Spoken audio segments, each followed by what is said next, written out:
নমস্কার বন্ধুরা, শিল্পী মনের ইউটিউব পেজে আপনাদের স্বাগত। আজকে শিব চতুর্দশী, সেই কারণে শিব পুজো করার কথা ভেবেছি আর তার জন্য সমস্ত জোগাড় করা হয়েছে। ওখানে শিবকে স্নান করানোর জন্য দই, গঙ্গা জল, মধু, ঘি, ডাবের জল, এগুলো সব রাখা হয়েছে। এখানে বিভিন্ন ধরনের ফুল, বেলপাতা, এগুলো তো সবাই জানেন, সব বাড়িতেই হয়। আর আজকে সবচেয়ে স্পেশাল যেটা, সেটা আমি এই দেখাচ্ছি, যেটা বলেছিলাম যে শিব পার্বতীর কাছেই আজকে শিবলিঙ্গে শিবের অধিষ্ঠান হয় বলে শিবলিঙ্গেরও পুজো করা হয়। আর এই শিবলিঙ্গটা রং করেছে কিন্তু ত্রিয়াশা। এই জন্যই দেখাচ্ছি এত সুন্দর করে। সারা দুপুর বসে বসে ও রেডি করেছে, যেহেতু শিবলিঙ্গে অনেক দিনের পর ব্যবহারের পরে আমরা যখন শিবলিঙ্গে প্রত্যেক দিন জল ঢালি, দুধ ঢালি, ঘি দিই, ফলে কি হয় যে ওর ওপরে একটা আস্তরণ পড়ে যায়, তারপরে সিমেন্টের কালার চলে আসে। তো সেটা সব ঠিকঠাক করে ভাবলাম যে একটু রং করব, তো ত্রিয়াশা বলল যে আমিই করব। তো দিয়ে আজকে পুজো আমি তোমার করে দিচ্ছি, দিয়ে ও রংটা করলো।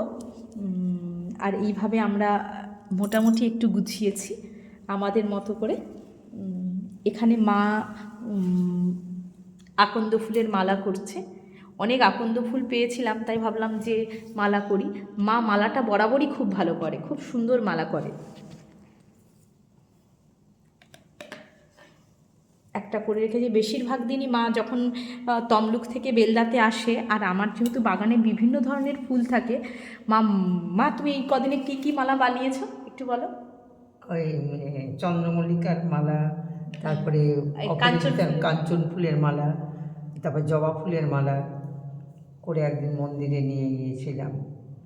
কাঞ্চন ফুলের মালা। আর সেই বেলদার যে কালী মন্দিরে মেন হচ্ছে আকন্দ ফুলের মালা করছি, যেহেতু শিব পূজা আছে। আচ্ছা আচ্ছা, করছি। মা বরাবরই আমার পুজো করলে একটু বেশ হেল্প করে দেয়। আরেকজন হেল্প করে, যে এই যে এদিকে এসো, দেখি দেখি দেখি দেখি দেখি, এই যে ত্রিয়াশা, ছোট্ট ত্রিনা মাম্মাম এত হেল্প করে আমাকে। ও এত সুন্দর রংটা করেছে। আমারই তো এই শিবলিঙ্গ সামনে শিব পার্বতীর ছবি, তার সামনে শিবলিঙ্গটা এত সুন্দর কালার করেছে, আমারই দেখে চোখ জুড়িয়ে যাচ্ছে। আর এগুলো সমস্ত কিছু এই যে দেখছেন, এগুলো সব তুলতেও আমাকে সাহায্য করেছে, খুব সাহায্য করেছে ও। তো শুরু করছি বন্ধুরা। আজকের প্রথমে ঠিক করেছি যে শিবলিঙ্গে শিব ঠাকুরের উদ্দেশ্যে আগে এই ডাবের জল, দুধ আর ডাবের জল ঢালবো, দিয়ে প্রদীপ জ্বালিয়ে নিয়েছি।